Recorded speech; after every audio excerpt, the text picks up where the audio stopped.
Time. It's one of the greatest commodities.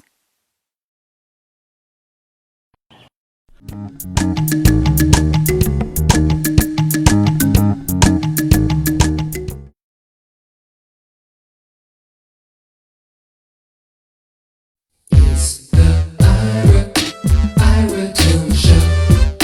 It's the Ira Tillman Show. It's the Ira Tillman Show. It's the Ira Tillman Show. Who's that man? Ira Tillman Show. Who's that man? Ira Tillman Show. Do the best you can. Ira Tillman Show.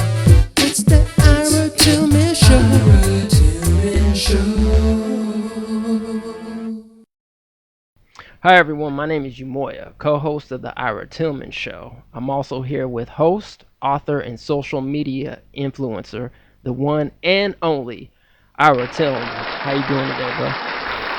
I'm doing great now. I was a little stuffed in the house and hadn't left the house today because of course, the COVID-19 virus. But it's good to hear from you, and it's actually a breath of fresh air, so to speak, that I'm talking to somebody. I'm in North Carolina right now, and everybody seems to be into their own, spiral existence, and I'm in mine. I'm sure you're in yours, but I'm doing pretty good right now. All right, good. All right, brother, so we're going to get into some questions today. The topic is, or the episode is called Fox Soul TV Interview with Ira, which is you. So Right. I wanted to kind of get your perspective and take on your interview. So the first question is, what was the title of the program and why were you on the show? Well, the theme of the show was supposed to be rehabilitated crime bosses, as they categorized all three of us who were on the show that day. Steve Robertson, who was a well-known 1980s crime boss in the streets of Los Angeles. Alex Townsend was there, who was a cohort of mine in the streets of Los Angeles in the 80s and 90s. And of course myself. We were there giving a perspective on how you go from being a street crime boss to a published author. We are all published authors, and Steve Robertson actually has a thriving podcast, radio show, and internet show with Green Believers, which is a pro-cannabis activist group in based in Los Angeles, and they're teaching people how to invest in cannabis legally and how to form businesses and corporations out of those associations. That's Okay. what we were doing. Nice. Well, we should definitely see if we can get him on the Ira Tillman Show. Definitely ask him some questions if you think that's a good idea. Yeah, great idea. Steve was always willing to step up and help me. Alex too. Alex Townsend. Like I say, he's a reformed street boss, and we've put that life behind us. But we've had exploits that are movie worthy. They're talking about creating a screenplay based on my book, one of my books called Super Thief. And that's out on Amazon right now, and it's doing very well, and getting some really good reviews from it. People tell me it's a can't miss read. They can't put it down once they start it. Okay. So who were the hosts and what was the show title The again? show was on Fox Streaming, Fox Soul TV. It's a new studio. They have 5 distinct shows that they're dealing with right now. One is Alicia Keys. The show that we were on was the Mike and Donnie show, and their format is to create banter and conversation, kind of a barbershop style conversation is how they defined it to us. And they wanted people just to not come in with an agenda or a script. They wanted us just to really start talking about our exploits and our past lives and our reformed existence, and kind of talk over each other a little bit, and create some laughs and create some interesting viewpoints, and really just kind of keep the conversation flowing to where it interests the everyday viewer.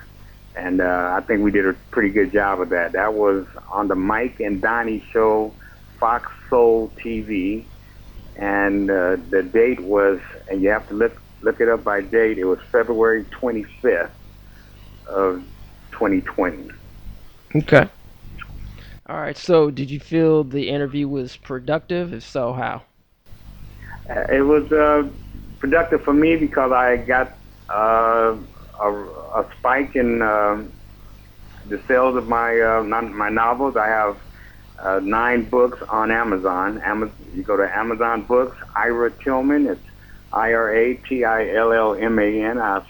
I've seen a noticeable spike in my book Super Thieves, and the Peterson Group, and my newest book, which was at the time it's called Good and Evil Personified, and that was a true crime tale of a Hispanic family in the city of Los Angeles, and it involved a rogue police officer, and it's coming out. I'm getting very good reviews. I got 5-star review from Amazon, which is kind of hard to do, but they gave me 5 stars for it, and it's being well received. Nice. All right. So, speaking of your books, it seems like you were, trying to promote or at least talk about your books. From my point of view, it looks like you got a little shade thrown on you. Do you feel like some of the shade was thrown on you, or do you think the host had a valid point of doing so? When I looked at the show in review, I feel that the show's host, which was Mike O'Neill, I believe his name was, and Donnie Harrell, they had just cause to do what they did. They kind of thwarted me a little bit on presenting my books. I had so many books there. I had about 6 books there, and every time they came to me, I tried to introduce a different title. And I knew that with Whitey, which is Steve Robertson, and he's a crime boss from the 80s. And believe me, he has a story. He could have did his show really on his own. And so it was 3 of us that were packed into that 1-hour episode. And we all have a story that could have taken up that hour. So I knew that I had to kind of mash the gas a little bit whenever they came to me. So when they came to me, I was ready with another book. It was almost comical in a way that Right. that I just kind of shuffled books every time the camera went to another speaker, either Steve Robinson or Alex Townsend, who was there. Who was a very interesting character and was an actual partner of mine in street life.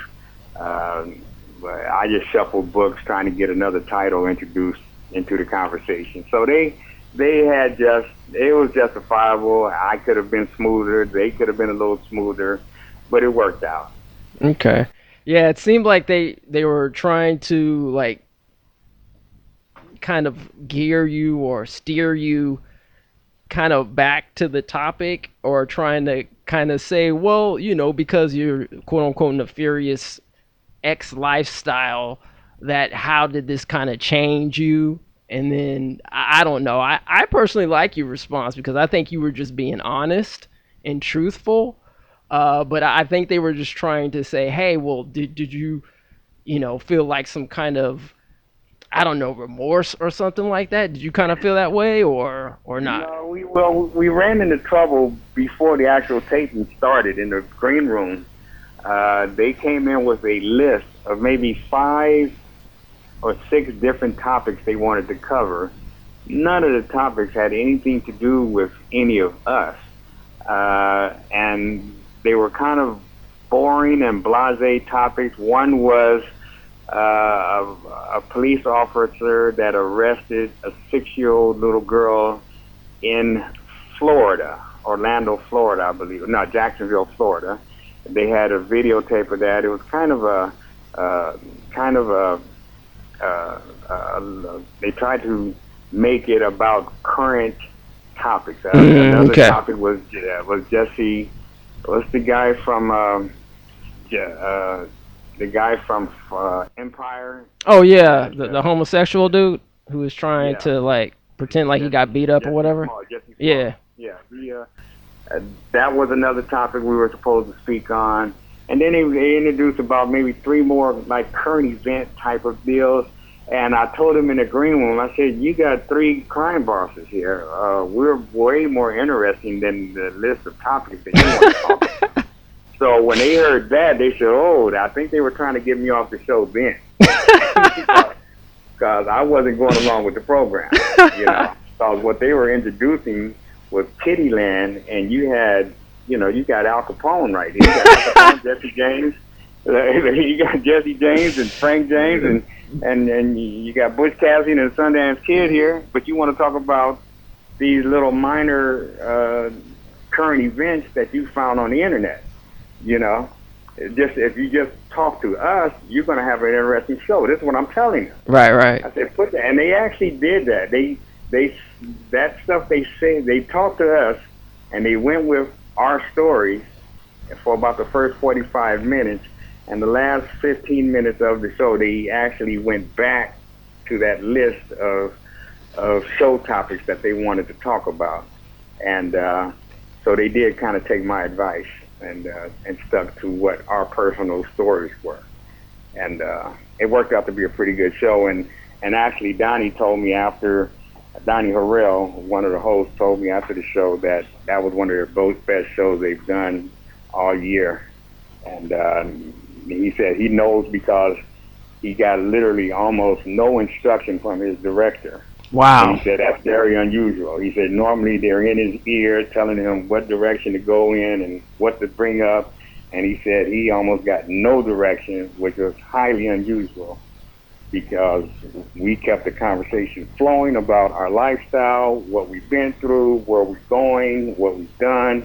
And just because we knew how to talk and carry the show, they didn't have to ask us a lot of questions or keep it interesting. We kept the interesting stuff coming from us because that's what we know how to do. Right. Steve Robinson, he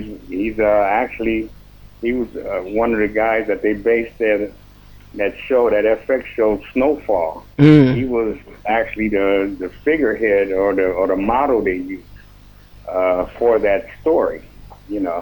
So people think it's about Freeway Rick. Yeah, some of that has Freeway Rick in it, but Whitey from Whitey Enterprise, Steve Robinson, he set the tone in the early '80s for that lifestyle. Okay.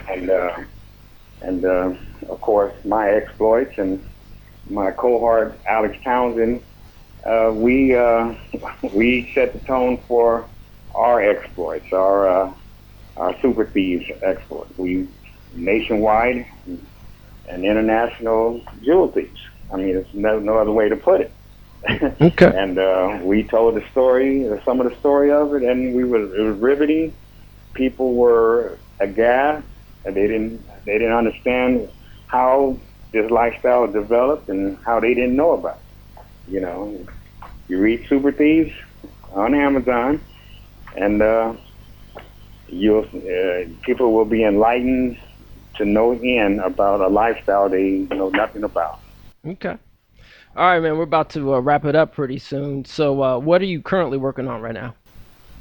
I have, of course, I'm always writing. I have a new book that's coming out. It's called Gideon's Hug. It's my first attempt at a romantic comedy, actually. It's very strange that I would be writing a romantic comedy, But I walked into a Borders bookstore in Chicago, and just plain and simple, the largest section in the whole bookstore was romantic comedy.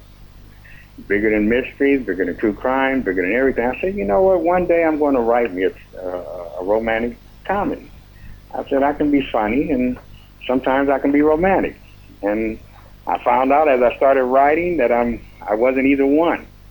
I wasn't either romantic or funny, but it came out pretty decent. It's called Gideon's Hug. It's about a man named Gideon who's in the advertising industry, and he actually needs a hug. He actually needs a hug from his wife, and how he gets it is what the story is all about. All right, sounds good, man. So once again, people can check out all your books on where again? Is it Amazon? Amazon Books, Ira Tillman, or you can go to Borders, Ira Tillman. That's IRATILLMAN. I suggest Super Thieves if you're going to do a first read of mine. And then there's a book called The Emancipation of Voltaire Williams. Voltaire, as in the famous French philosopher and poet. But this guy, Voltaire Williams, is a true crime story from the 1980s, and I believe they're going to enjoy it thoroughly. All right, sounds good, man. Well, everyone, thanks for your time, and we will see you next time on Ira Tillman Show.